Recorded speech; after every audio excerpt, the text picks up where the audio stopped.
Now this is how you do a backyard rib. We're cooking the perfect ribs for our pellet grill playbook series on the Gen 2 from Coyote. What the hell is going on, y'all? We got two beautiful racks of St. Louis style ribs. Let's get them trimmed and seasoned. Now the first thing you want to do when you take them out of the pack, make sure they're patted really good and dry. You want all of that seasoning to absorb. There's always going to be a couple of bones at the end that are too thin. You're just going to have to remove them. You can save that meat for burgers, sausage, or whatever you want. Now I always like to shape my ribs up, so you want all these edges uniform, and then we'll trim the fat and we'll remove the membrane. Flip it over on the bone side and you're going to remove this big flap right here.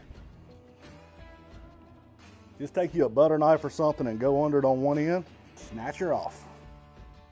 Now that's all for the bone side. We're going to flip over on the meat side. All of this thick fat, we're going to cut it off. We want it to go straight to the meat. On the meat means more flavor, more seasoning penetration, and more smoke. Now today I'm not using a binder, sometimes I do. What do y'all think, binder or no binder? Now you can use any seasoning you want. I prefer a barbecue rub. I'm gonna go with my nice and slow.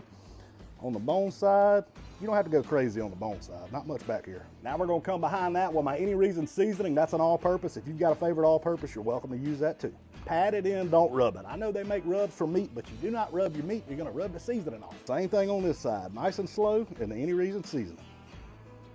Pat it in good on this side. We're gonna let these sit on the counter, sweat in, absorb that seasoning for about 30 or 45 minutes. Firing up the Coyote pellet grill at 250 degrees on smoke mode. The VersaRack system's pretty cool. It goes up at 45 degrees so it can be out of the way. It's got a long bracket too, so you can use 2 racks and 2 slabs of ribs will fit. We've got our Coyote probe in the thickest part of the rib so we can monitor our temp. Now it's time to wrap. We got down 5 pats of butter. I'm gonna hit it with a little bit of my any reason seasoning. Once that butter melts, all this seasoning will kind of go into the butter.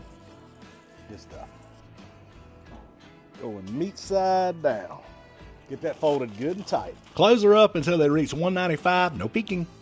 Our ribs are probing right at 195. We're gonna go ahead and open our full up, kind of let that steam out before we sauce them. Now the controversial subject is, do you sauce or not sauce a rib? I'm gonna hit them with my cayenne candy. You can use any sauce or leave the sauce out. Back on the Coyote for 15 minutes so that sauce has time to tack up. Give this recipe a try and don't ever underestimate a pellet grill. If it falls off the bone, you overcooked it. You gotta have that perfect bite.